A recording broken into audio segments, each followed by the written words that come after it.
Good morning, Miss Brown. Good morning, Your Honor. How are you? I'm doing great. You? I'm good, thank you. Good.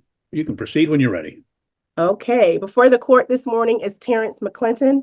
Mr. McClinton has four dockets total. Docket 2014, that docket currently has a bond set at $500, and this is his sixth warrant. Docket 2017, that docket currently has a bond of $1,645, and this is the third bench warrant. Docket 2014, that docket has a bond currently of $2,082, and this is the sixth bench warrant. And lastly, docket 2022, that bond is currently $1,474, and this is the third bench warrant. Mr. McClinton failed to appear on January 10th of this year for a show cause hearing before referee Coleman.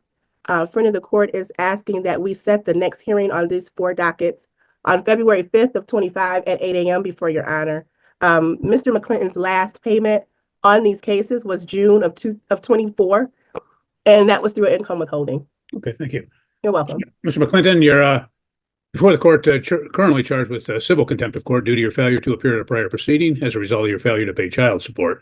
Purpose of this hearing is to set a bond that would assure your attendance at the next hearing on February 5th, 2025 at 8 o'clock a.m. You will get notice of that in writing. Are you able to post a bond in these matters, sir? For how much the bond is? I'm just asking if you're able to post a bond. Yes, I mean, depending on how much the bond, yes. Okay. Well, court notes that, again, that you haven't paid since back in June. And two of these you have, it's your sixth bench warrant, so I'm taking that into consideration. But, you know, and you have a sizable, when we add it up, you have a sizable arrearage. But I want to give you an opportunity to get out of jail before that hearing. So I'm going to set your bond in each case in the amount of $200. If you're able to post that, you'd be able to be released. Do you have any questions? So it's $200 for all of them? Nope, it's $200 per case, so it's $800 total. Okay, Okay, you're free to go. Have a good day. thank you. You have any bench warrants, Ms. Brown? No, Oh. Mr. Chapman, we can cover those on Wednesday. Oh, okay. Guess he was slacking off, huh? As usual. Okay. You Okay, have a good day. thank you. You too. Bye, All right, Hazel. take care, Sonia. 25 at night, All right. 6 a.m. Good morning to all of you. Court will note the appearance of Ms. Podolsky on behalf of the plaintiff. This is the plaintiff's motion to dismiss. I'll ask you, Ms. Williams, I did see your answer, and I think it appears that you acknowledge that the pleadings are in error as they have stated. So why should the court not dismiss it if they're in error? I agree with the dismissal. Your Honor, good morning. I agree with the dismissal. I just noticed that the plaintiff's motion did not state whether it was with prejudice or without prejudice. I request that the court dismiss the case with prejudice to prevent any future unnecessary legal filings in the future, just due to the fact that I filed a child support case with the court before this case even was brought forth, Your Honor. Okay. Well, what the court's going to do is rarely does the court ever dismiss anything with prejudice. So I will not do that. I will dismiss it without prejudice. And if again, if that's an issue in the future, we can always address it at that point. But I will grant the motion to dismiss. Ms. Podolsky, you can submit an order under 7-day notice of entry. Thank you. Now conclude it. You're free to go. Have a good day. Thank You as well. Kelly, if you want to stay on, I'm going to call your next case. Okay. We were searching for you because we thought it's rare when she's late. What's happening? I know. Oh, I'm at the wrong. Yeah, some wrong parties here. Yeah, I know. Hello. I'm just gonna, Athena, just letting you know, I'm going to place you in the waiting room. I'll bring you in a few minutes on your case, okay? This is Athena's mother. She just got this notification in the mail I'll on put you in the Saturday, waiting room. ma'am. I'm going to Saturday. address this, okay? I'm sorry, what was that? I'll put you in the waiting room. We're working on another case. Absolutely. Thank you. Court will note the appearance of Ms. Podolsky on behalf of the plaintiff. This matter is before the court on the plaintiff's motion to correct child support order to reinstate insurance. Ms. Podolsky. Thank you, Your Honor. As the court is aware from our motion, a new child support order entered back in 2019. During the 2017-2018 school year, the minor child was actually held back to then repeat that grade in 2018-2019 school year. It wasn't thought about at that time that that would then adjust the post-majority support, which it did because she was held back that year.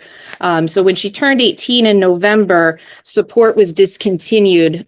This was done even though a friend of the court had contacted the school district at the beginning of the year to get a graduation date. Unfortunately, the school district put an incorrect graduation date. They corrected it. However, friend of the court did say there was nothing they could do once the support had terminated without further order of the court. Once support terminated, the defendant father then also removed the minor child from the health insurance. So we are asking this court to reinstate the child support order beginning with the December 1st payment. This was done inadvertently. The minor child is still a student. She will not be graduating until this spring. So we're asking for that support order to be reinstated and that the insurance essentially be turned back on for the minor child. Okay, thank you. Mr. Medler, what's your response? You're going to have to unmute yourself.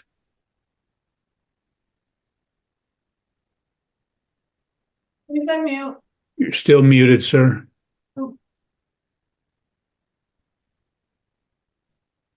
I I guess I don't understand the held back. It's in sixth grade. If we have a child that's the same age that's graduating actually the same year, that's 3 days older than she is, and he never got held back. So I guess I don't understand. 18. I figured that was the time that the dismissal of child support would be.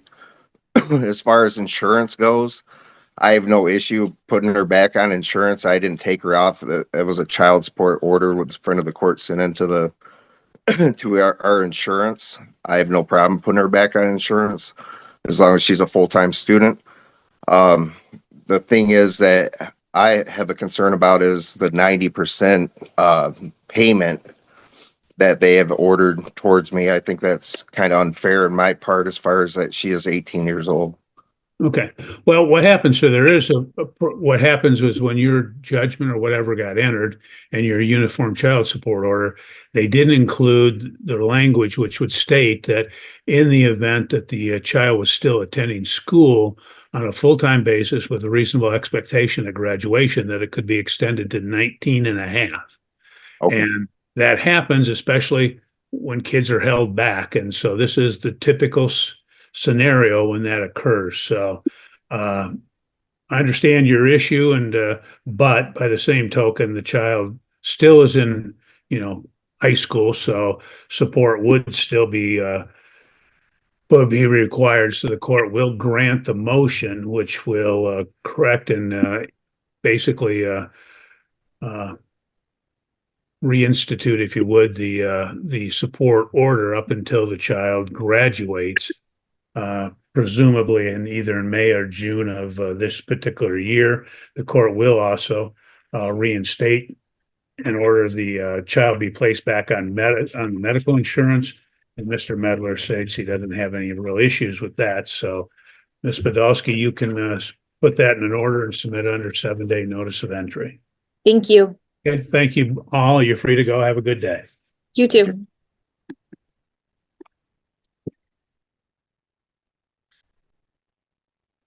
I think this is not Athena. Please unmute. Hello, Hello, is this Athena? this is her mother, Michelle. Okay, Really upset with okay. what's going on here. My grandchildren are being touched. Yeah. They are being molested. This stops. Ma'am, you now. are not a party. Yes, I have been sick. You are not a party. You cannot appear in this particular matter. If Ms. Couch wishes to appear, she can appear, but third parties other than attorneys cannot appear on behalf of another party. So we have muted you, ma'am, because obviously you weren't going to stop talking. And This matter is before the court pursuant to the plaintiff's motion to enforce parenting time order. And court will note Mr. Kelly. I think this may be Athena. Judge, let me call the case. Okay. Calling case 2024. Court will note, as stated, Mr. Kelly on behalf of the plaintiff. This is plaintiff's motion to enforce parenting time order. And you are Ms. Couch, is that correct? You can unmute. You have to unmute your phone. Ms. Couch? There, did you unmute me? Yes. Yes. Okay. Go ahead, Mr. Kelly. Your Honor, this is the third time we've had to file a motion with this court for my client to get parenting time with his kids. We're dealing with the same allegations. Molesting children. Hold on one second. Parenting time to molest my Ms. Couch, grandchildren. Ms. You're Couch, lucky I got heart problems, or I Ms. would have been in Couch. the courtroom when this happened. Mute her again. Yes. Ms. Couch, whoever is the other person, it's your mother, tell her to be quiet. She's not a part of these proceedings. And I don't want to hear from her again. If you want to be heard, I'll listen to you. I'm not listening to her. Okay, go ahead, Mr. Kelly. Your Honor, again, this is the third time we've had to file a motion for him to see his kids. These are the same allegations she's brought up that were investigated by the Department of Health and Human Services and denied. I believe she even contacted CPS again. They didn't even investigate this time. My client hasn't been contacted. It's been over a month since he's seen his children. He dropped them off in compliance with the court's order on December 23rd so she could have Christmas Eve. He came there on December 24th to pick the children up. She refused to turn the children over. He contacted the police. She closed the door on police, simply refusing to turn the children over. So we're requesting, as to the holiday parenting time, Your Honor, he didn't get the children back till the afternoon of Christmas Day, when he was supposed to have them Christmas Eve at 9 p.m. until through the following day. We're requesting for 2025 that he be awarded Christmas Eve and Christmas Day to make up for those holidays. He went back for his regularly scheduled parenting time in January. She refused to turn the children over. And he hasn't seen him since. When he shows up for his parenting time, she either will refuse to comply or she'll leave and just not be present at her home. We are requesting then, Your Honor, for his makeup parenting time that he get the children this Wednesday, January 29th, and that he be allowed to keep them through to February 9th, which would cover all the days he's missed for his parenting time. We're also request another $500 in attorney's fees. That would be $1,000 that would be outstanding because she's still not paid the $500 from November 1st order. We're not sure if he has a child support arrearage. I don't think he does. We'd request flexibility from the court. If it is indeed determined that he has a child support arrearage, that he be allowed to apply those fees to credit. If for whatever reason it's determined he does not have any arrearage, that attorney's fee bill be paid within 30 days of today or the date of the entry of the order in this matter. Your Honor, we're also requesting that defendant spend this upcoming weekend in jail. She just doesn't get it. She thinks your court order is a suggestion and she's simply not going to follow it. And I have a feeling we're going to be back here again, but I think the next time we'll simply file a motion to change custody. We'd also request, Your Honor, moving forward. We'd request, Your Honor, moving forward, that for each parenting time visit he misses moving forward, that she withholds the children, that she spend a corresponding day in jail. Maybe that will help her understand that your court orders are to be followed. Finally, Your Honor, Your Honor, Ms. Couch, do not interrupt. He is speaking. He's molesting my children. Do not interrupt, ma'am. Excuse me? Do not interrupt the attorney. He is speaking. You'll have your opportunity to speak. Some fucking attorney. Mute, Ms. Couch. Okay, go ahead. Lastly, Your Honor, we're requesting for his pickup this Wednesday that if he goes there and she does not make the children available, that we would be able to contact the court to get a bench warrant issued for her arrest. Thank you. Okay, thank you. Now we'll unmute you, Ms. Couch, and you can respond. Go ahead. So other than the fact that we're at the police station because their father, Zachary, the plaintiff, has been molesting them. I have a Has that been investigated by DHHS? I do have a officer's number here, with a case number. It has not been investigated yet. No. Have you contacted Child Protective Services? You know what? I did contact them before when he was watching children, peeing and pooping and having enemas done on them. Yeah, I did contact them. And, they didn't do shit. And they're being molested. They were touched. Ma'am, this is a court proceeding. Do not swear. We do not want vulgar language in the court. He's molesting my children. Ma'am, then you What have is a wrong with recourse. you people? You can contact CPS or you can contact the police and have an investigation. That's what your recourse is at this point. Okay? Okay. Perfect. Okay, what the court is going to do, mute Ms. Couch if you would. What the court is going to do at this point is the court is going to order that there would be makeup parenting time that would occur for the Christmas that was missed, or Christmas Eve, that the plaintiff would have Christmas Eve and Christmas Day in 2025. That in fact he would be entitled to have the kids from January 29th, 2025 through February 9th, 2025 for makeup parenting time. The court would assess an additional $500 in attorney fees, bringing the total to $1,000, which would be paid within 30 days of entry of the within order in this matter. So that will be the order of the court. You can prepare that order, Mr. Kelly, submit it under a 7-day notice of entry. Wait, I have a question. What is wrong? Why would you give children to somebody who's going to hurt them? Mute Ms. Couch. Your Honor, in the event he goes to pick the children up on the 29th, we're getting from her, she's probably not going to comply. Well, I'm not going to speculate as to whether she comply. I would think probably based on her response, not, but we'll address that if it happens. Okay. He's molesting. Of course not. He's molesting my kids. Okay, the hearing is over. Why? Why is the hearing over?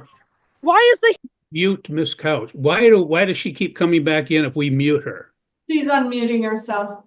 Well, I removed her from the hearing. Okay. You're free to go. Have a good day. Thank you, Your Honor. I thought that they kept muted until we unmuted them. I can modify our settings to allow. I do not want somebody being able to unmute themselves when we've muted them. Okay. At 9:24 a.m. This is court will note the appearance of Ms. McNiff on behalf of the plaintiff. This is before the court on the plaintiff's motion to modify custody. Obviously, Ms. McNiff, the court's not going to modify custody without having a hearing. Absolutely. Although I do note, based upon what you have put in the pleadings, and I'll rely upon those, as a result, what the court will do is will temporarily place Lexi with the plaintiff pending that hearing in this matter.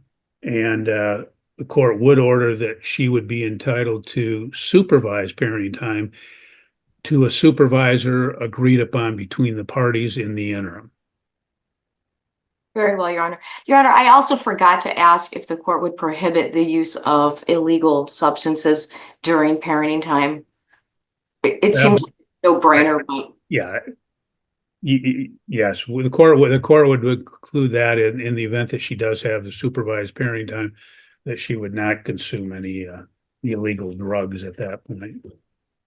Very well, Your Honor. I will prepare that and submit it under the 7-day. Okay, thank you. Thank you, Your Honor. Do you want me to just hang out in the waiting room? But let me check with Christy and see. Yeah, let me look in. We have comments. Do we have Ms. Thomas yet? We do not, so I'll put you in the waiting room. Okay, thank you. Court will note the appearance of Ms. Thomas on behalf of the plaintiff. This matter is before the court on the plaintiff's motion for temporary custody, support, and parenting time. Ms. Thomas. Thank you, Your Honor. In this particular case, the parties have a 5-year-old son, and he is presently residing with plaintiff dad, and he has been since the parties separated on or about January 5th of 2025. That was when the defendant told plaintiff that there was someone else that she'd been seeing, and so the parties separated, and the child went with dad. As stated in the plaintiff's motion, defendant has acknowledged that she has no job and is homeless, and is without the present ability to provide proper care for the minor child, and she has repeatedly told Mr. Hill that he can have custody. She can't do it right now. She won't fight him. But he's the more stable home. He can provide a home. He can provide food, transportation, get the child to his activities. I'm not sure why for some reason, she was pretty adamant that this not go to court. Obviously, the court's aware of why it has to. There are some very serious concerns regarding defendant and her present mental state. First, her acknowledgement that she needs to get herself together, number one. And then, but more pointedly, that she has recently threatened. And this is not the first time by any stretch of the imagination. She has a history of suicide threats. She's also actually shown Mr. Hill how she would do it. A history of cutting in the past, stating that it's the only thing that she could do to make her feel anything besides numbness. She also has a family history of ideation with long-term mental health treatment plans. Prior to the defendant's affair with the neighbor, the parties lived in an apartment provided to the plaintiff by the complex where he works, which meant he was only a phone call away, in which allowed plaintiff to stop in several times a day to check on defendant and the minor child. Knowing how easily and how often that the defendant gets overwhelmed by caring for the minor child, and also knowing the frequency of how often that the defendant would call him and ask him to come home right away, because she was overwhelmed, and when she gets overwhelmed, she tends to lash out at the child. Because of defendant's affair with another resident, the plaintiff's employer was concerned about repercussions and assisted plaintiff to find another position within their company, but that it's at a different complex, and so therefore he's no longer has that free rental housing. The defendant has recently cut her parents out of her life, but she has a solid relationship with the plaintiff's parents, and the plaintiff's parents are willing to facilitate defendant exercising parenting time in their home, where they can provide defendant with guidance and support during the parenting time. Plaintiff is aware that defendant at this point is not working with her current jobless state. She's unable to assist financially at the present time, and he's willing to waive child support on a temporary basis. So therefore, he's asking that he be granted the temporary sole custody and care of the party's minor child, with defendant's parenting time facilitated by his parents as agreed upon between plaintiff, defendant, and plaintiff's parents, with child support held in abeyance on a temporary basis. Based upon the severity of this one, if the circumstances involving defendant and the mental health concerns, if the court so desires, I am more than willing to set up an evaluation appointment for defendant by Dr. Haugen if the court believes that that's appropriate. Okay, thank you. Ms. Wall, what's your response? Well, I don't know. I was kind of hoping my lawyer would be here too. Well, have you hired a lawyer? I did, yes, and yeah, I Okay. did. She emailed me this morning and told me to be here 5 minutes early, and she's just not even here. So, Who's your lawyer? her name is Amanda Frost. Okay, we weren't aware of a lawyer, so I do have Amanda Frost here. I'm sorry. Okay. So we gotta go through everything. Well, we'll see. Nobody asked me. Ms. Frost, again, Ms. Thomas spoke to her motion, and we were not aware that you were in. We didn't have an appearance or anything of that nature that had been provided to us. I don't know if it was filed with the clerk, but we didn't have it. So again, we didn't let you in at that point because we didn't know who you were. Okay. Understood, Your Honor. I was just retained Friday evening and contacted Ms. Thomas yesterday and this morning to let her know I was on the case. Okay. Well, she didn't apprise us, so. I don't have an appearance, and I didn't know she called this morning. I did get an email yesterday, but yeah, it was like, I saw it late last night, so that's the most I know. Well, in the future, if you get a contact from an attorney, it would be advisable to let the court know that. Well, I understand, Your Honor. And again, I have no appearance. I have nothing. So I didn't know for sure she was in. I just wasn't positive. I understand, but as a result, we didn't get her. She wasn't in when you were going through your rendition. Right. So it would have helped if you had told us that you have been contacted. No, that's fine. I didn't, again, it was an email yesterday and I didn't even think about it. I just was Ms. Frost, what's your response to the motion in this matter? Yes, Your Honor. Without hearing opposing counsel's argument, I think it's kind of hard to exactly rebuttal against what they're fighting for. I did receive a copy of the pleadings yesterday afternoon and have had a chance to review them. And we strongly object to the relief that's requested in this motion. A answer to the complaint will be filed. My appearance is in the mail. I believe that as a forefront matter, this relief that they're requesting for him to have legal, sole, physical, and her essentially have supervised custody or supervised parenting time, it is trying to circumvent the Child Custody Act. These parties have been separated for 2 weeks. Some of the allegations that he makes in his motion allude to the fact that she doesn't have a job. Your Honor, she's been a stay-at-home mom for 5 years. She has been the sole provider for this minor child. To penalize her for being a stay-at-home mom and not having enough time to find a job would be unjust and would be against the best interest of the minor child. The established custodial environment is with the mom. She has a safe place to live with the child. She has the means to take care of the child. To say that she is detached from the child as alleged in the motion is a complete blatant lie. She has tried to get her child back from defendant. Defendant will not release the child to her. He's only allowing her to see the child if she comes to his house, where he also tries to initiate romantic involvement with her, which she has distinctly objected to. He has blocked her on his phone numerous times, then unblocked her.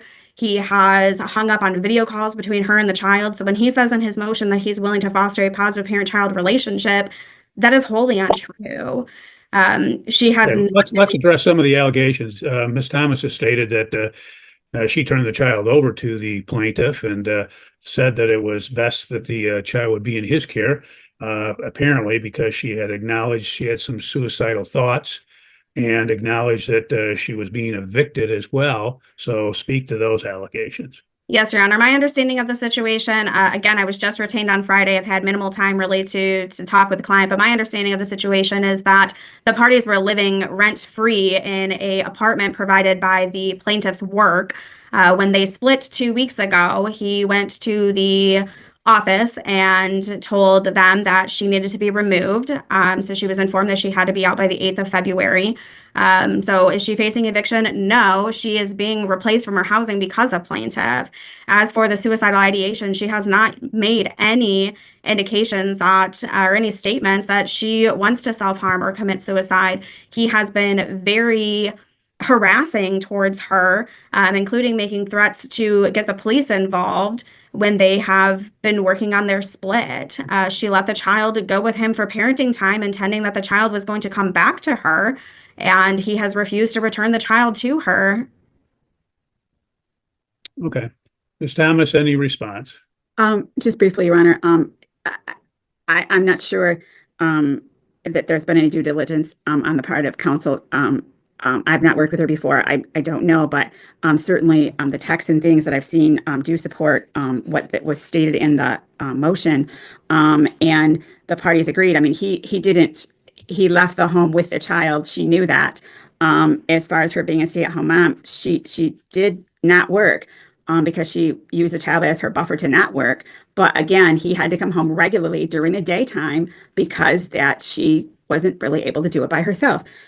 As to the eviction situation, that apartment, he worked at the complex where they resided, and that because of her having a relationship with a neighbor, the apartment complex didn't want to have there be any repercussions from any of the residents.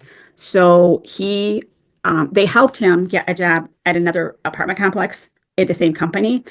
So because of that, that apartment is no longer going to be a free apartment. Because she was also residing there, they did do a 30-day notice.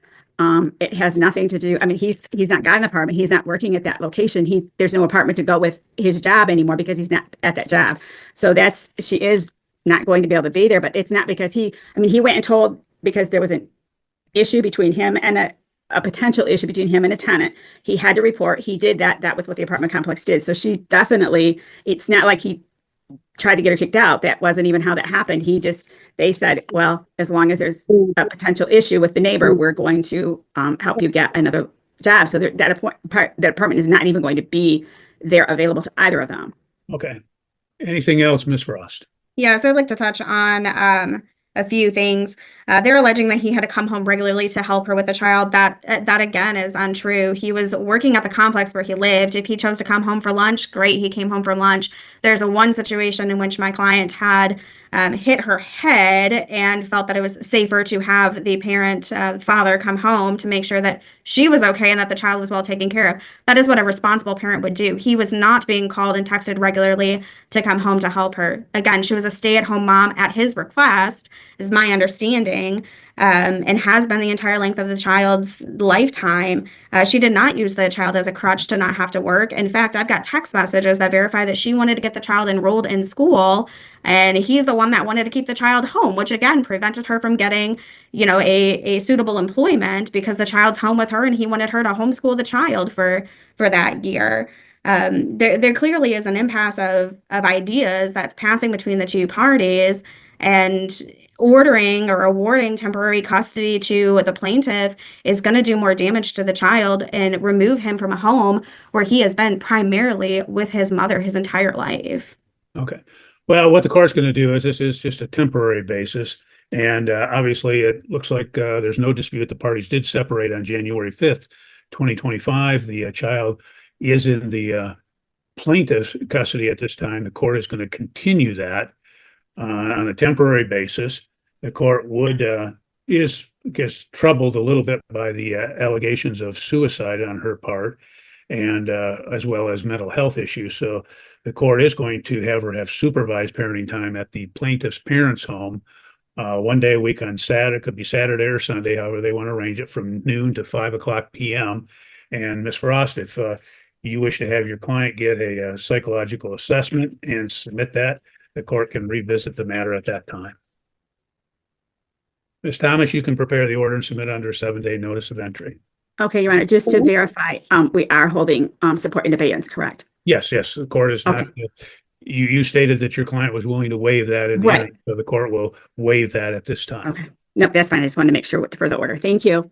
Will this be Thank you. referred over to the front of the court then for further investigation? No. We will have a hearing at the appropriate time, and I'm not going to burden the front of the court with investigations unless that's necessary. Your Honor.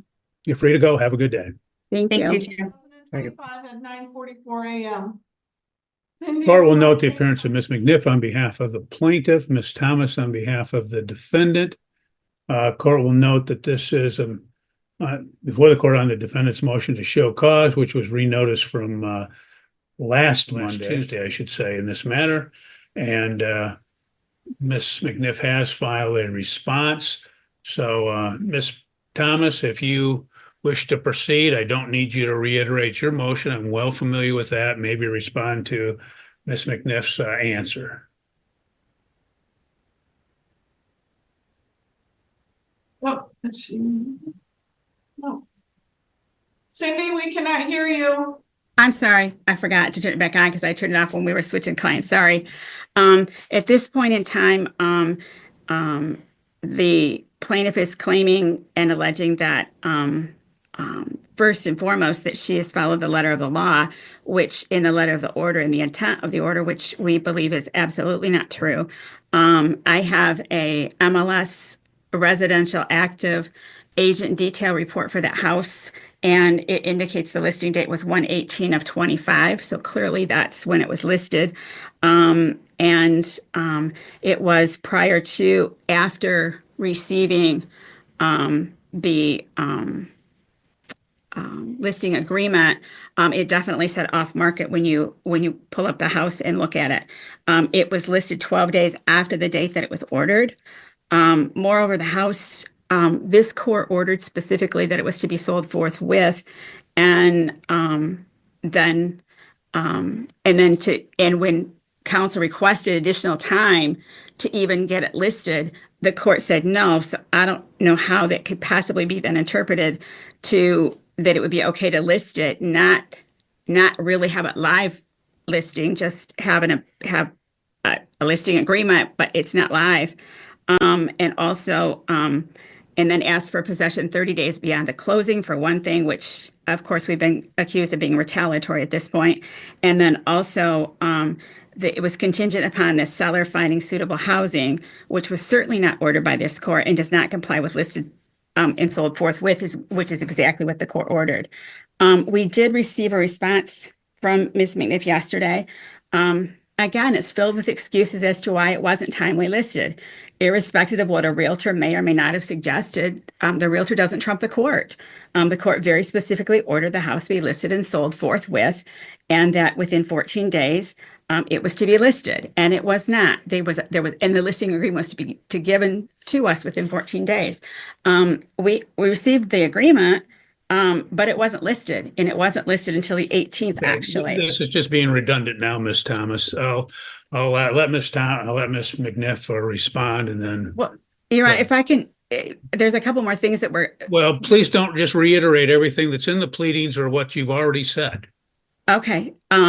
Again, to state that defendant would have claimed that if there wasn't, if she wouldn't have taken all these times, that we would have assumed, and we've undermined it, saying that they were undermining and not trying to get it sold on time, which is speculative at best. But anyway, Mr. Gentry's not receiving proceeds. That's not what this is about. This is just getting the mortgage out of his name. To apply, she's only had 14 days to do it. It's not true. She's had well over 2 years to do it, and it just simply wasn't done. This second paragraph of plaintiff's response is very telling. First, Mr. Gentry and I did discuss the likely price point of, after having looked at the SEV times 2, the taxable value, his knowledge of the home, and after discussing similar homes in the area with a realtor. And again, this court ordered what it ordered, and forthwith meaning immediately, promptly, without delay, done without excuses for delay. And okay. That's. Hold on, Ms. Thomas. That's added nothing to this thing. I'm going to Ms. McNiff at this point. Okay. Go ahead, Ms. McNiff. Thank you, Your Honor. Your Honor, the order indicates that the listing agreement was to be provided within 14 days. It was provided within 14 days. It does take time to prepare a house for sale. My client wasn't expecting to have to prepare her house for sale. The order doesn't require that the listing go live within 14 days. She went live as soon as she possibly could after making the adjustments that the realtor asked for. It is currently live. As of this morning, there have been 1,786 views on Zillow alone and 195 saves. So this idea that she has it listed too high, again, Ms. Thomas is not a realtor. Her client is not a realtor. Without some sort of expert testimony, I don't think the court can determine whether or not the price range is too high for this particular house. There certainly is interest in it. There have been showings of it. My client is doing everything she can to get this house sold. However, it's reasonable for her to ask for to maintain possession 30 days after closing. In the event that she doesn't have a place to live, she will need at least 30 days to find a place to live. Hopefully she can find a place to live prior to that. But if she gets an offer tomorrow, she's going to need a little bit of time. We're in compliance, Your Honor. This is simply a harassing tactic on the part of Mr. Gentry. Okay. Well, if she gets an offer tomorrow, she's not going to close tomorrow. There's going to be obviously sufficient time for her to make arrangements.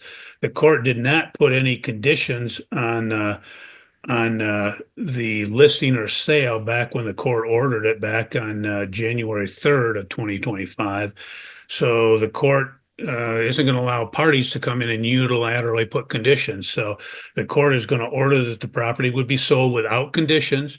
So her condition about finding suitable housing or staying after closing have to be removed in this manner. She'll have to get out of the house at the date of closing like everybody else does when they sell a house. The court will leave the price at the current amount because it does appear that there's been interest in that. And we'll see if there's some offers. If we have to adjust the sale price, then you can bring it back in at that point. We can adjust it if the parties are not willing to agree. So, Ms. Thomas, you can prepare that order reflecting that, and we'll hopefully move along and get the matter sold as quickly as possible. Your Honor, as long as the plaintiff did not do it pursuant to the order and added conditions that weren't approved by the court, Mr. Gentry had to bring it back. Is there any way he can get attorney fees? No, It wasn't done when it was. I'm going to reserve that at this point. Okay. Okay, thank Free to you. go. Have a good day. Thank you.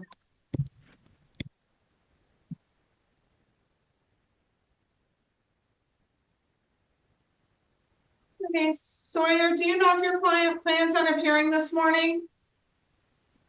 My client is currently in jail. All right, thank you. In Calhoun County? No, in Berry County.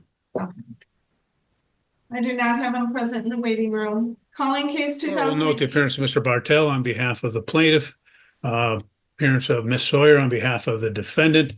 This matter is before the court on the defendant's motion for appointment of a counselor, Ms. Sawyer. Yes, Your Honor. I apologize for the lack of presence of my client. Obviously, I'm in a bit of a tough spot. We've had a little bit transpired here. My client is in jail, and I've been unable to reach him. I've reached out to his criminal attorney, but I haven't been able to speak with him. Nonetheless, the original motion was just to make sure that we get a counselor appointed. As we discussed in a previous hearing, we've had differences between myself and opposing counsel. Our position is that it should be a counselor from either Bronson or Borges Hospital who specializes in children. Doesn't necessarily have to be sexual abuse, but we do want somebody who specializes in children, and who the reason they've selected Bronson and Borges is simply that covers the health insurance, so that whether or not the proceedings go forward or not, this is a counselor that the child would be able to proceed with long term. Okay. Mr. Bartell, I did receive your answer and review that. Anything else you'd like to add? Your Honor, I just note, we just want an independent counselor here. We don't agree with the Borges Bronson because that all started about this whole sexual assault services when there's never really been any allegations of that. It was originally physical allegations that their CIT was done. Sheriff's Department investigated, CPS investigated, they unsubstantiated anything. The child denied it. It was all closed out. And even this court had ordered that the counselor be mutually agreed upon. And that same date that this court had that last hearing, defendant took the minor child still to, I think it was Bronson. And so we just think it shouldn't be connected there. We just ask the court use the list that it normally uses. Okay. Well, what the court did when I ordered that to be mutually agreed upon, that's what I mean. So if you can come to an agreement, if not, then bring it to the court. But I'm not going to appoint someone that's previously been involved in this particular matter that might be in some way tainted by either the parties or, prior actions. So I'll leave it up to the attorneys to agree upon a counselor that has not been utilized before. And hopefully you can come to that agreement. And then I'll ask that Ms. Sawyer that you would submit the order if you come to an agreement. If you can't, make a list of counselors and bring it. You can each submit a name of 2 counselors and bring it back before the court, and I'll make a decision. Okay, thank you. Sounds good. Thank You're you, free to Your go. Honor. Have a good day. You. You Thank too. you. Thank you. 9:56 Aaron, if you a.m. would like to stay on. Court will note the appearance of Mr. Bartell on behalf of the plaintiff. This matter is before the court on the plaintiff's motion for exclusive use, custody, supervised parenting time, and other relief. And the court notes that, again, the defendant is not present. This matter was set for 9:30. It is now 9:56. Mr. Bartell, anything else you'd like to state? Well, yeah, I'll state for the record, Mark Robinson had told me as of about 3 weeks ago that he was representing the defendant in this matter. And so there had been some back and forth. There was actually an agreement that we came to.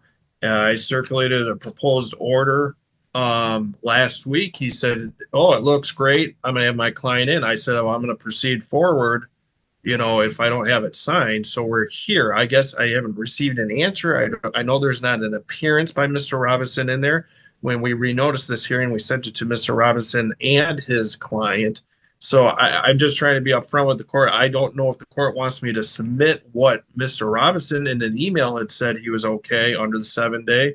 Otherwise, I'm just kind of sitting here. Okay. Mr. Bartell, I guess the one thing I'll ask, because I have some notes as to what the court was going to order, but Did that order provide that the plaintiff would receive the adoption subsidy in lieu of child support? Yes, it did. Oh, okay. Why Then don't you? my client would. Yeah. Yeah. Why don't you do this, Mr. Bartel, is submit that order that you were going to enter with Mr. Robinson, submit that under the 7-day, and the court will enter it. Okay, I'll do that. Thank you. Okay. Thank you. Have a good day. All right. Have a good day. Thank you. 9:59 a.m. Court will note the appearance of Ms. Reed on behalf of the defendant. This matter is before the court on the defendant's motion for parenting time. Ms. Reed, you'd ask also for communication through our family wizard, which the court will grant.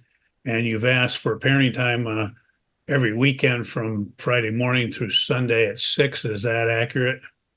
That is accurate, at least until the evidentiary hearing can be held in this matter, and that evidentiary hearing has been scheduled for March 6th. Okay. And since we filed the motion, my client did have parenting time for the last 2 weekends, and they're kind of doing like extended weekends based on however the parties agree.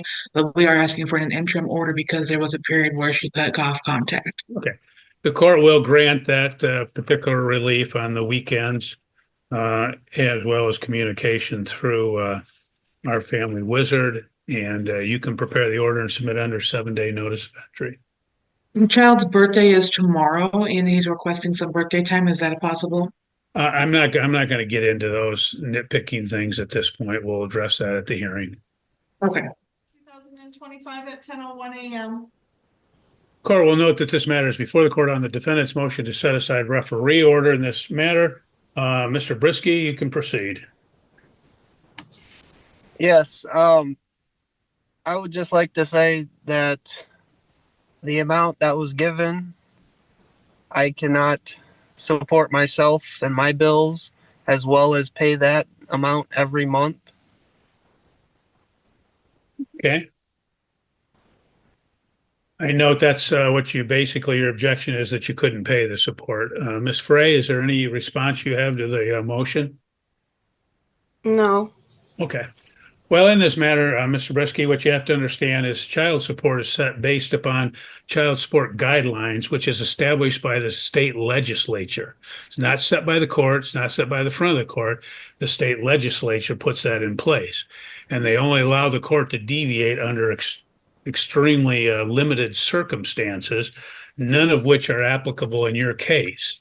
So what happens is the court's not going to be able to deviate because the court can't, based upon the facts in your case. So the court is going to have to unfortunately deny your motion at this point to set that aside. So it's unfortunate, sir, but if you have your only recourse is to go to the state legislature and get them to change the law. So thank you. You're free to go. Have a good day. 2025 at 10:04 a.m. Court will note the appearance of Ms. Moss on behalf of the plaintiff, Mr. Todd on behalf of defendant. This matter is before the court on the plaintiff's motion for temporary custody, parenting time, and support. Ms. Moss. Good morning, Your Honor. Thank you. We had hoped to settle this in mediation last week, but unfortunately that wasn't able to take place because of defendant's failure to pay the cost. There is currently a temporary order in place. It was a stipulated order with week on, week off parenting. There was no provision in that order regarding legal or physical custody, so there's no need here to show good cause or a change in circumstances was suggested in defendant's motion. Since that temporary order entered, defendant has been unable or unwilling to exercise his parenting time of week on, week off. He occasionally has the children for the weekend of his week, but generally only if plaintiff initiates or facilitates that happening. Plaintiff is very much willing to facilitate defendant's parenting time. However, there's a PPO in place in this matter, so we would like a court order so that parenting time can be complied with pursuant to a court order so PPO is not violated. Plaintiff is and has been the primary caregiver and provider since birth and before and after the separation of these parties. Defendant's involvement has been minimal and limited. Plaintiff provides food, clothing, transportation, pays for daycare. Defendant did note that he provides for the children when they're in his care, but I can only assume that that involves feeding the children, as my client provides for absolutely everything else. Defendant has never been involved in the decision-making of the children, and the sole ECE is with my client.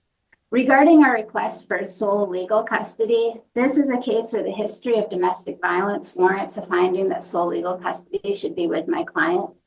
Defendant repeatedly sexually assaulted my client in their bed with the younger child in the bed, demonstrating that he cannot make decisions in the best interest of the children. He also dragged my client to another room, and when one of the children tried to follow, he pushed the child. This is the basis of the PPO that is in place between the parties, and shows that defendant isn't making decisions in the best interest of the children. Also, defendant has not been involved in the decision-making for the children, doesn't attend doctors, hospital visits, or dentist appointments. My client estimates that over 5 years, he's attended 4 doctor's appointments. My client is the one who makes sure they have insurance, that those appointments are made, and that the children get to those appointments. I believe that there is no dispute that defendants should have parenting time on alternate weekends, and that the exchanges should take place at the police department. Alternate holidays, as has been previously agreed upon. For child support, we are asking that defendant's income be estimated at $25 an hour for 40 hours a week, unless defendant is able to provide pay stubs before the end of the day on Wednesday. I also note that defendant says he works 3rd shift, which makes it difficult for him to parent. I'll note that my client also works 3rd shift, but has been able to be the primary caregiver and take care of the children. In sum, we are asking for sole legal and physical custody, defendant to get alternate weekends for parenting time, alternate holidays, exchanges at the police department in Springfield, child support according to the child support formula, and that this order control if there's a conflict between the previous order and this order.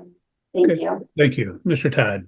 Thank you, Your Honor. Your Honor, I guess first of all, we would respectfully request any of this new information that was not contained within the pleadings regarding the argument for joint legal be dismissed.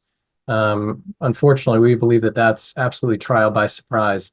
None of those allegations were contained within the initial motion, and so I would respectfully request that the court not consider those.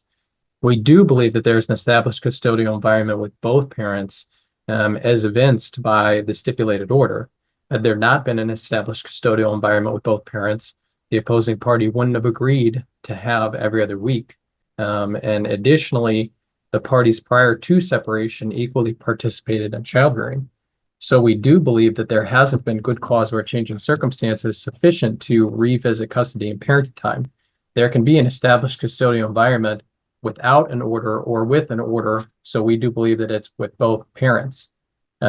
Since the stipulated order, defendant has lost his job and was facing eviction. A portion of that we attribute to the plaintiff, as he was not allowed to enter that property, but then he was in essence footed with a $5,000 bill, so he needed to deal with that.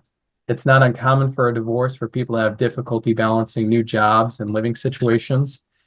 Additionally, unfortunately, my client was involved in an altercation January 1st, where he was assaulted. He needed to spend some time in the hospital. And so obviously it was difficult for him to facilitate exercising parenting time during that. Additionally, my client has tried to be flexible with the opposing party in terms of parenting time in relation to his job schedule and her job schedule, and he believed that that was beneficial for the children. However, we didn't necessarily believe that this motion would be filed and he would in essence be penalized for trying to work it out. We are able to provide verification that he makes $17.50 an hour at Stryker, so we would respectfully request 1 week to be able to provide that information. And we do believe that the current stipulated order should remain in place, where the parties remain joint legal custody and joint physical custody, and allow this process to unfold somewhat more. In the event that the court is wanting to revisit parenting time, we would simply request that my client be given every weekend to facilitate his new work schedule. But otherwise, we are okay with the stipulated order remaining in place and child support being paid. Okay, thank you. Anything in response, Ms. Moss? No, Your Honor, just that my client working the same shift and the same days of the week as defendant, to give him every weekend would be very unfair to her. Okay. Well, what I'm going to do in this matter is the court is not going to make a decision on custody based upon a motion hearing. With basically the court's going to require a full evidentiary hearing in this particular matter. So the temporary order of November 5, 2024 will remain in place. The court would, Mr. Todd says they do not dispute or have any problem with picking up and dropping off at the Springfield Police Department. So the court would order that. The court would have the support set based upon the defendant's income of $17.50 per hour. And he will provide, Mr. Todd will provide documentation of that within 7 days of today's date. And otherwise, the rest of the temporary order will remain until we have an evidentiary hearing. So, Ms. Moss, you can prepare that order and submit under 7 days. Thank you. Thank you. Have a good day. Thank you, Your Honor. 25 at 10:13 a.m. Court will note the appearance of Ms. Allstock on behalf of the plaintiff in this matter. The case is before the court today on the plaintiff's motion for temporary custody, parenting time, and support. Court notes is now 10:13 a.m. It was set for 10 o'clock a.m. The defendant has not appeared. So Ms. Allstock, what the court will do is grant your requested relief, granting custody to the plaintiff in this matter. Support would be payable at this matter, imputing minimum wage to the defendant. I don't know, unless we can always review that in the future should he get involved in the case and provide other documentation one way or the other. The court would, based upon the allegations in this matter, would order supervised parenting time of 3 hours, 1 day a week. That would be either Saturday or Sunday, as the parties could agree. And Ms. Allstock, I'll have you put in how that's who's going to supervise that, because I have no idea at this point. Okay. Thank you, Your Honor. There is one other thing. We do still need to have paternity established. The defendant has acknowledged paternity. He has acknowledged the child, but I do believe that we still need an order of affiliation. I know that the prosecutor's office is involved in this case already, but that has not been done yet. Well, we'll have to wait that happening unless you file a motion to that extent, because that's not before the court today, so I Understood. can address it. Okay? So you're free to go. Have a good day. Thank you, Your Honor. 2025 at 10:27 a.m. Court, note that we have three motions. We have plaintiff's motion for compensation to enforce judgment of divorce, and defendant's motion to remove property. So I've read all the pleadings. Ms. Osborne, is there anything else that you'd like to add other than what's been provided in the pleadings? No, I don't, Your Honor. Okay. Mr. Osborne, is there anything else that you'd like to add other than what's in the pleadings? I would, Your Honor. I'm not sure how to go about this, but the plaintiff has just defiantly not let me in to get my own personal property, and I have done nothing but follow your judgments, and she has done everything to obstruct it. She has defied everything that you said, and she's not gotten any reprimandation for any of it. And I want my stuff. I want a divorce. The judgments were passed. I still haven't gotten my car that was in the judgment. I still haven't gotten anything. Sir, in her pleading, she's talked about the number of times you've been to the property. Why haven't you gotten those stuff all out at that time? Well, what's happening is that she says things, but what she always says doesn't always really true, because she says that I've been there and I haven't. She said that I broke into the house 4 different times. I haven't. I've been there 3 times, like you said, Your Honor, and every time I've been obstructed by her, with her changing the locks on the building and telling me, oh, I didn't do anything. And I've got 7 people out here with trucks and trailers trying to make my best attempt at getting this done, but she stands in the way doing that again. The second time it rained, I couldn't get all my stuff there.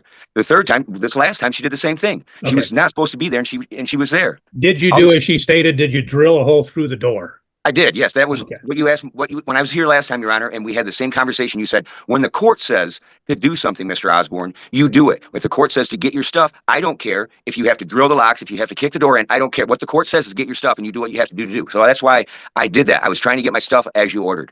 So I went out there, and I still have stuff. And in other proceedings, you told me that If my stuff was gone and there's a lot of stuff that's missing from my garage, and I have pictures of her and her Lonnie Osborne, her boyfriend, taking with the door wide open to my pole barn. So I'm just wanting to get compensated for my stuff. It's gone. Well, you're going to have to bring that in later. What we want to do is get your stuff out. I'm gonna give you another date and the last date. It'll be this coming Saturday. And Your Honor, he's Ma'am, already quiet, done that. Okay. quiet. It'll be on February 1st, 2025 at 12 o'clock noon. Be out there with everybody that you need to get all your stuff out. Okay. Okay, so here's And I'm going to order that Miss Osborne not be present, that she can have a third party present to supervise, et cetera, but she would not be present. And I want you to get all your stuff because this is it. This is the last time. The stuff you don't remove, if it's left there, then it's going to be her property at that point. Okay, so here's my only concern, Your Honor. I have so much stuff that I can't move it in one setting. The property that I have is down in a hole, so I can't always, like the trailer that I have, I can't take it out of there because I'm get stuck in the yard. Should I just tear up the whole yard to get it out of there? I'm doing my best, but I can't get it out of there in a 4-hour setting. Do the best you can. And if in fact the yard is destroyed as a result, the court's going to order that you take action to put it back and correct it at some future point. But I want all the property out this Saturday from 12 o'clock noon until you have to get out of there. Okay. Okay, so just to clarify, it's 12 o'clock till I get my stuff out of there because this has been the problem. I haven't had a time, and she calls the police and they kick me out of there. So as long as that's the stipulation, Now, I'll make it I'll do it. I'll do it from 12 o'clock noon. Can you get it all out of there by 7 o'clock p.m.? No, I can't. I know that I can't because there's too much stuff. So I'm just being honest with you and telling you. Then get more people and do it because I want it out. I'll do the best I can. I'll give it to noon until 7 o'clock p.m. So you have 7 hours. So I get 7 hours to get 38 years worth of stuff out of that house and my 7 pole barn. hours. You've had other days, sir. So I can't. I have, but they've been interrupted every time by the plaintiff with her antics every time. Okay, that's going to be the order of the court, and then I'll look at it in the future if we need to do anything else at this point. I know she had filed to enforce the judgment, claiming that you had not been making the mortgage payments. Is that correct? That is not correct. I have been doing the best that I can, but the first 60 days when she pulled this antics and kicked me and had me eradicated from my house, that's where I work. So I had 60 days where I couldn't work. The order isn't premised on the best you can. It's premised on what the order is. So that's fine. You're going to have to bring the mortgage current within 30 days of today's date. And then what? Going to give her the house? In the event that you don't do that, the court can take other action, or the court could reopen and change the distribution of the other properties. So that's awesome, man. Make sure you do it. I can't do it. I'm doing the best I can. That's what you don't understand. I've been taken out of my environment, put somewhere else. I don't have any way to make a living. I'm doing the best that I can, Your Honor. Now we're trying to get this resolved. That's going to be the order of the court. And Ms. Osborne, you're going to have to do an order, which would in fact require that he bring that current within 30 days of today's date. Okay, what about my front door, the safety of our We'll child? address it. We'll have to address that at another point. I'm not I going to. have an estimate for $2,500 right here. That's good. That's crazy. That's going to be, you'd have to have a substantial door for $2,500. Yeah, just a rip off of everything else she does. The brick molding has to come off and all the trim inside, Your Honor. Sir, don't interrupt. She didn't interrupt you. Yeah, whatever. Sir, no more. We'll take that up at a further date if we have to, but those are what we're going to do today is address removing the property and the mortgage payment. So, ma'am, you'll have to do an order, which will state that he'll bring those current within 30 days of today's date.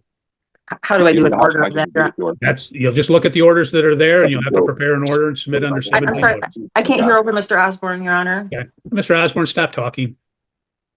You'll have to do an order just like the orders that appear in the file already, and then you'll have to submit it under a 7-day notice of entry. And Mr. Osborne, you'll have to prepare an order stating that you have a right to remove the property.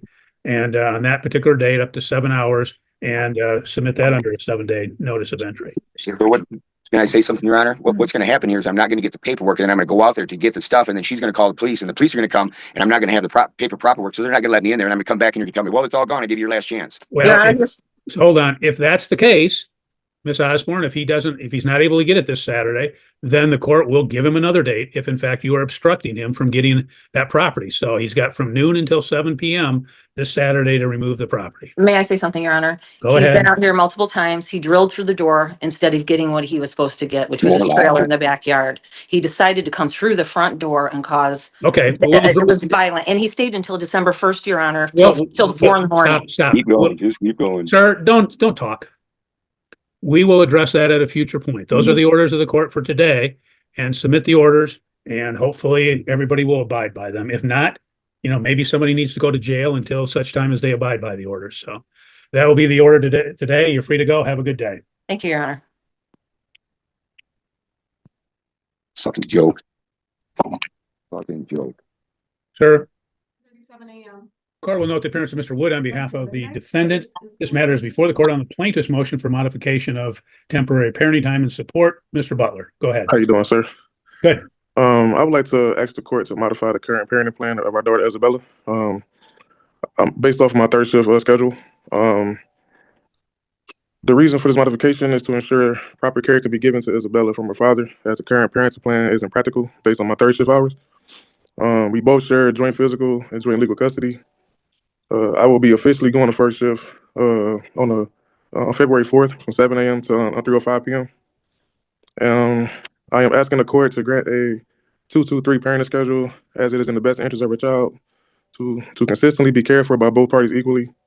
Also, I would like to ask the court for a recalculation of the USCO to reflect the change to overnights if granted a 2-2-3 parenting time schedule. Okay, thank you. Mr. Wood, any response? Well, to stay as is. The change that the dad's talking about was something even his own motion he was considering over a year ago. And I think that's even before the child was born, but this had been part of what had been anticipated and could have been handled and addressed in the current order. Because he saw this coming. This isn't a new change that was unexpected or a shift that wasn't available before. Well, when I say shift, I don't mean a working shift. I just mean a shift in the schedules. And then I know that he didn't bring it up, but he did allege this domestic violence issue. My client has pled not guilty in that matter, and that matter is still pending. And I'd like that matter to be resolved before the court makes any ruling related to that. But we'd like the order to stay as is. Okay. Well, at this particular point, the court does note that the plaintiff has alleged a basis pursuant to Shade v. Wright for an evidentiary hearing. So the court is going to schedule this matter for an evidentiary hearing before the referee. And so you will be getting notice at some point when that occurs. And she will need to be available for that, Mr. Butler and Ms. Gray. So at that point, the referee will contact you probably within a week to give you a hearing date. Okay. So does that mean that basically I'm still on my same parenting time schedule? It means we're doing nothing until that hearing. That's correct. And that's on February 3rd? Or no, until we okay, I got you. Until the referee schedules it. I don't know when they're going to schedule. I got you. Yep. Thank you. You're free to go. Have a good day.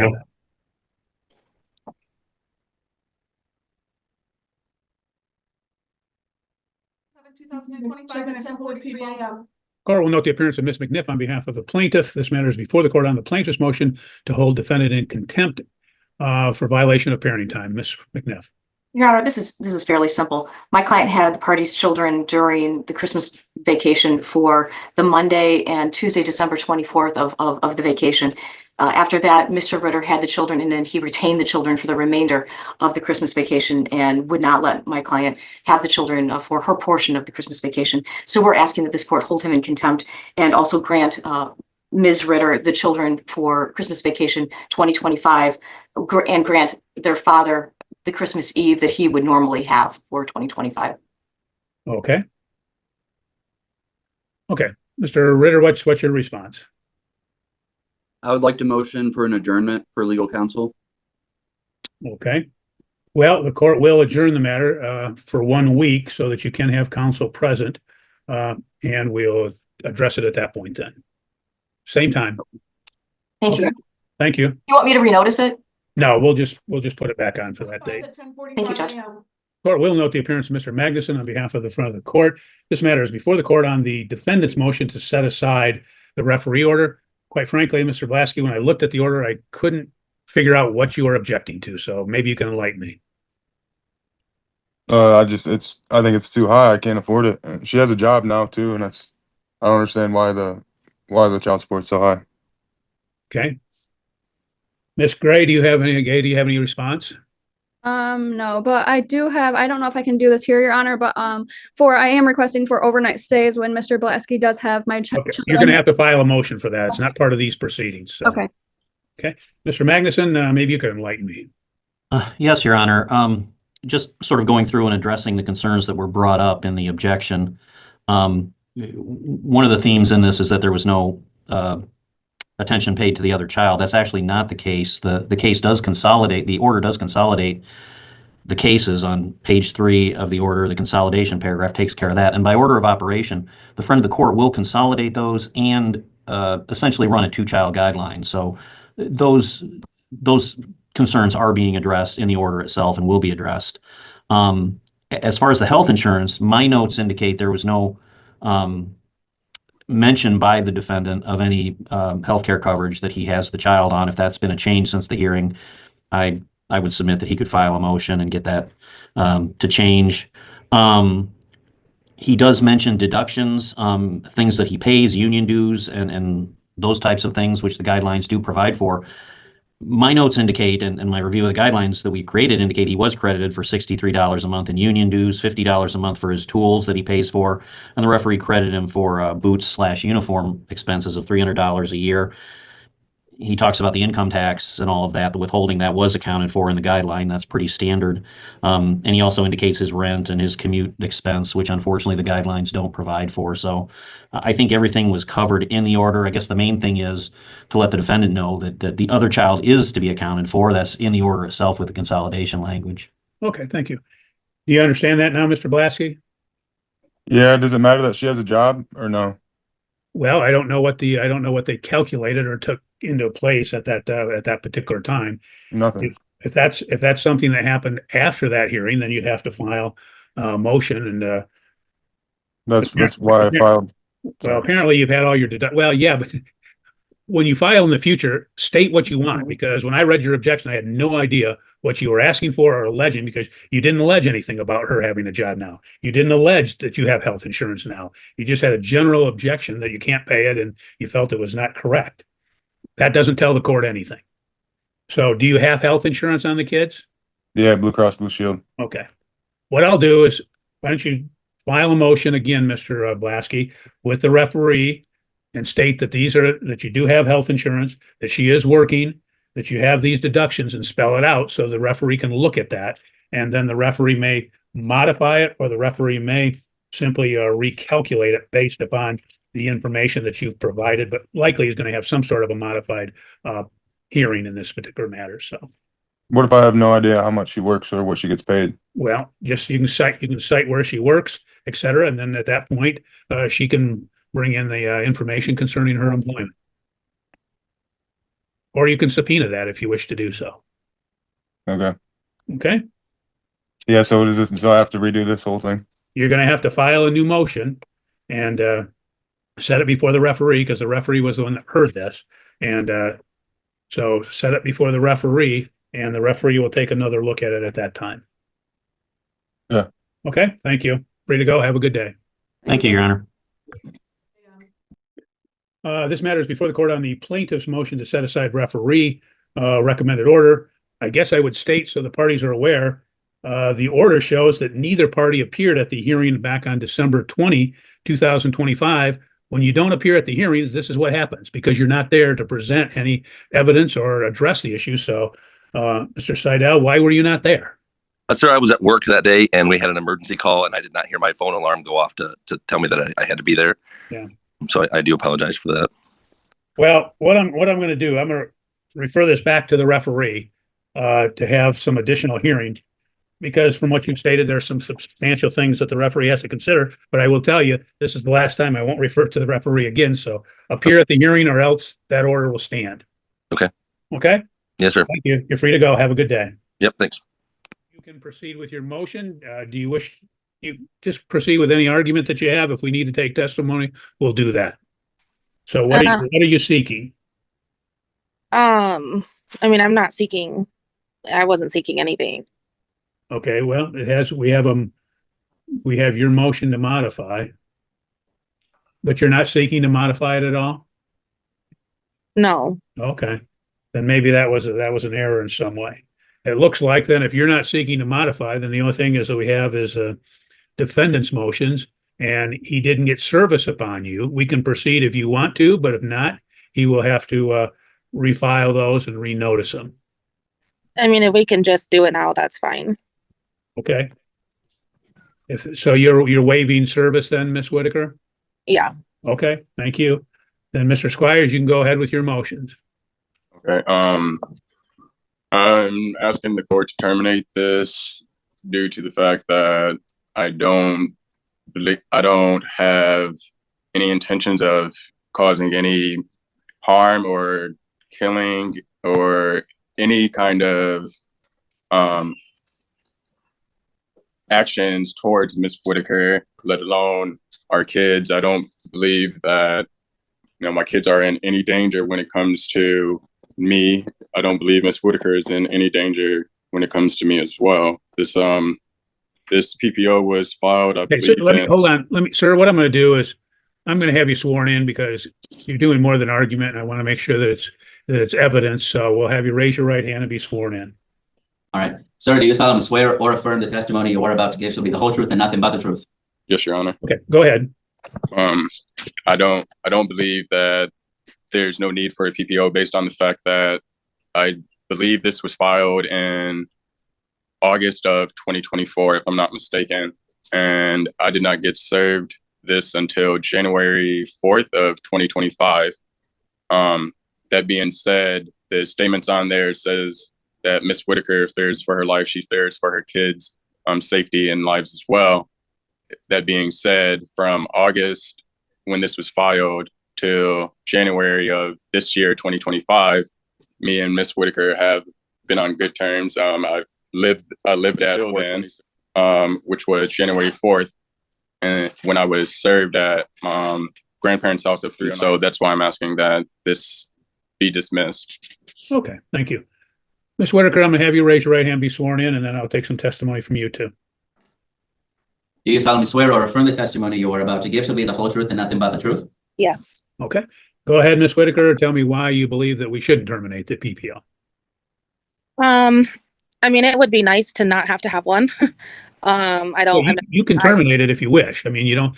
If you wanted to terminate it, you could do that. If it became necessary a day later or even later today, you could always get another one, or, you know, a month from now or a year from now, whatever. So there's no requirement that you keep it if you don't wish to have it in place. Okay. Yeah, we can do that. We can terminate it. Okay.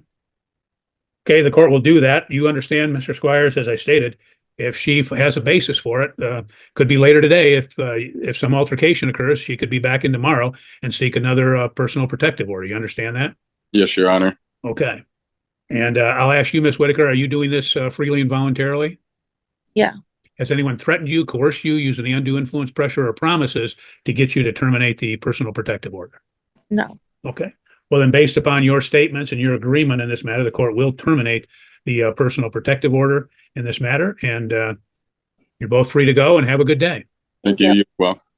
That is for the plaintiff. Thank you. Okay. Let's move Good on afternoon here, to Judge, both of you. Mr. McDermott, this is a scheduling conference, and that's where the court puts in place various dates and processes so that the case would proceed in an orderly fashion. So because Mr. Todd represents plaintiff, I'll go to him first and then have input from you after that. Okay? Yes, Your Honor. Mr. Todd, what do you believe to be the issues in dispute? Custody, parenting time, child support, property division, and spousal support. So I believe, unfortunately, everything, but I don't believe there are any miscellaneous. Okay. Mr. McDermott, anything else that you believe is in dispute? Custody, dividing of property,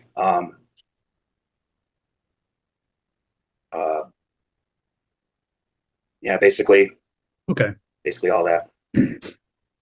Mr. Todd, are you anticipating discovery or need discovery in this matter? Yes, but a minimal time should be sufficient.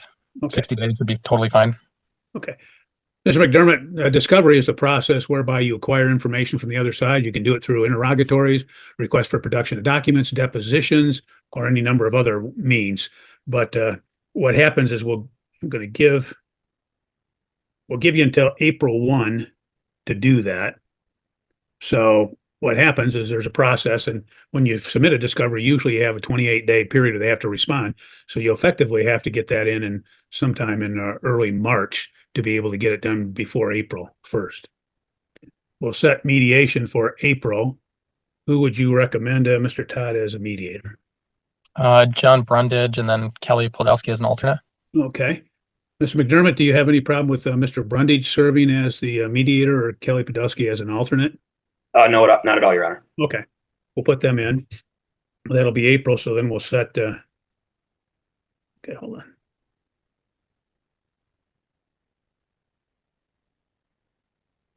We'll set May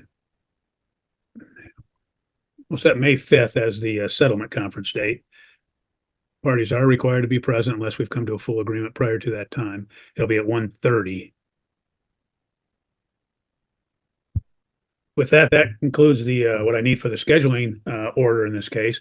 Mr. Todd, is there anything else that you have any questions about? Nothing further, Your Honor. Thank you. Okay. Mr. McDermott, anything you have any questions about? Yes, Your Honor. I was wondering if there was a time that we could set that I could get my personal premarital possessions from my old house. Okay. What you have to do is you have to call Mr. Todd and see if you can come to an agreement. If you can't come to an agreement, then you can file a motion, and a motion is just a request to the court. You can file the motion. You can have it on any Monday once you have 9 days notice, but you can schedule it if they're not agreeable. For instance, let's say they say, well, we'll give you A, B, and C, but not, X, Y, and Z. Well, you can bring that before the court, and we can address it at that time. Okay. So call Mr. Todd and see if you can't come to an agreement, and if not, then bring it back into court. Yes, Your Honor. Okay. And you'll be getting this scheduling, or you'll get it probably in about a week or so. No longer than that, really, but you'll get it. Make sure you pay attention because there's other dates in that order that you have to comply with, or they could have an adverse consequences on your case if you don't. Yes, Your Honor. Okay, great. Thank you both, and you're free to go. Have a good day. You too. Thank you. All right, thank you. Let's continue. We're gonna go to Attorney Brodus for the plaintiff, Ziliagi for the defendant, and for the receiver is Ms. Vindevogel Backer. Did we get that right, Vindevogel Backer, or are we messing it up? No, that is correct. Thank you. Okay, I didn't want to butcher your name, so. No, it's okay. Appreciate that. Okay, Mr. Brody, enlighten us. What's happening in this case? Case is pretty old, so what's occurring? Yeah, so the only thing that's occurred to my knowledge, Your Honor, was the entry of the order staying this proceeding in order for the receivership to play out. My understanding is there's an issue up on appeal in the receivership proceeding. I've heard nothing further from counsel for the receiver or Skymint with respect to the status of this, so I would ask them to update me and the court with respect to where that stands. Okay, why don't we go to Mr. Zilagi first and then move on after that. Thank you, Your Honor. With respect to the case, it continues to be pending in the Court of Appeals. We have been diligently looking for a hearing date, but that is not issued yet by the Court of Appeals. We're hopeful that it may issue in March, given the fact that the case is much older than 1 year. But that is essentially the status right now, in that the receivership is having difficulty moving forward without the resolution of that appeal. And then I would pass the remaining comments over to Ms. Vindevogel. Okay, Ms. Vindevogel Backer, what's happening from your standpoint, and how can we move this matter forward? Well, I mean, everything Mr. Zilagi said is accurate. We are still waiting for the Court of Appeals to set a hearing date. So that does prevent the receivership estate from moving to the next phase, which would be closing out of sale of substantially all the assets. So in the interim, the receivership estate is operating at status quo.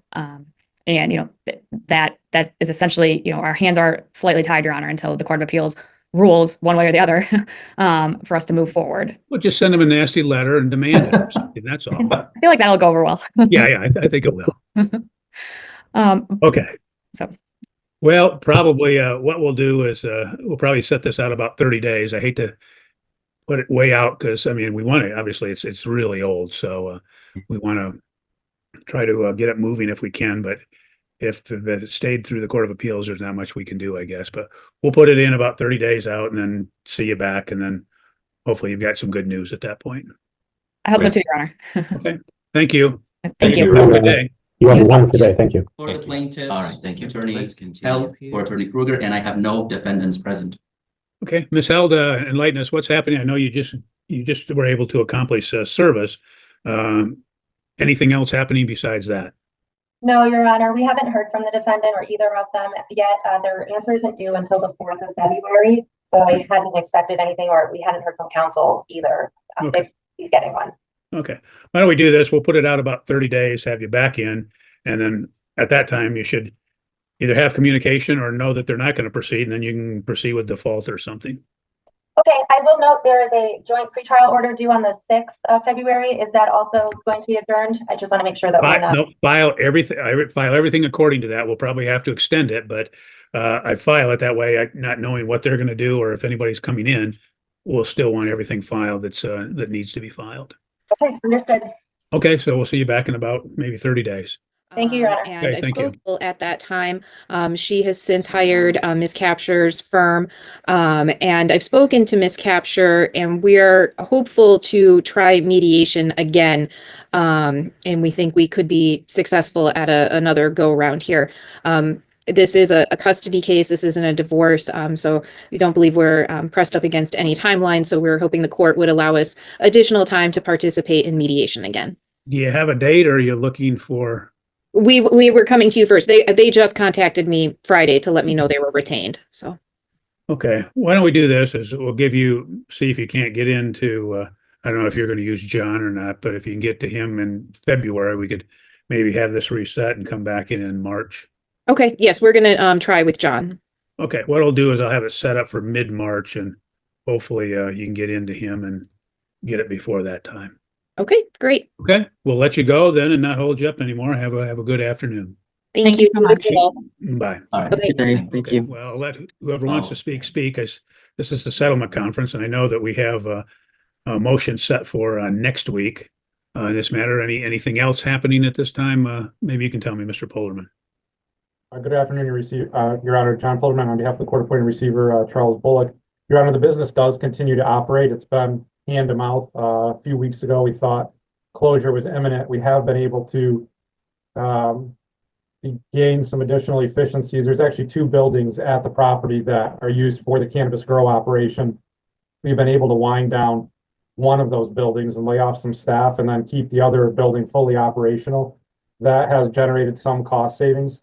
The biggest driver of whether we're able to keep the business open is the utility bills. The light bill is the biggest cost for cannabis grow. This one is no exception. And there was well over $150,000 arrearage that had grown, and the receiver was just not comfortable continuing to operate the business at a loss. So with this restructuring, we've been able to enter into payment terms with consumers and make some sizable payments towards that arrearage. And at least based on the most recent projections, we think we at least have enough runway through the month of May. And of course, those are projections, right? If we have a bad harvest or we have mold or something doesn't pass testing, those kind of promptly go out the window. But at least at this stage, it looks like we're going to be able to keep the business operational, albeit at a bit of a diminished capacity. Okay, thank you. Ms. Elias, what do you have for us? Good afternoon, Judge Caitlin Elias on behalf of Polaris. We submitted our joint pretrial statement, which just described to the court the unique circumstances of this matter, and that we believe the only path to resolving this case is through the liquidation of the receivership estate. As you noted, we do have motions for summary disposition up for hearing next week, so we'll proceed with those motions, and I don't think that there's anything else to add at this point. Okay. Mr. Matheson, anything on your behalf? I don't think so. We've tried to engage in some settlement discussions that haven't amounted to a resolution. So here we are. Okay. Well, good. What we'll do is then we'll just, I guess, see you back a week from Wednesday on the 5th, and then we'll deal with the motion summary disposition at that time, and that might give us some direction too. Sure. Okay. Your Honor? Yes. On the filing of that, just as a procedural matter, do you prefer your own separate judge's copy, or do you get a copy from the clerk? How do you prefer that? I prefer if you can give me a judge's copy too, a paper copy, just send it to us. Sure. Okay, we'll do. Because they don't always get them. They don't get them always docketed on time, nor do they docket them correctly. So it may come up as something else under the docketing, and we don't see it. And so that's when I want to see a day before the hearing, Sure. I'll get a hard copy out to you. Okay, great. Appreciate that. Sure. Well, we'll let everybody go unless anybody else has any questions. Okay. Thank you. Thank you, free to Judge. go. Have a good afternoon. Thank you. You too, Judge.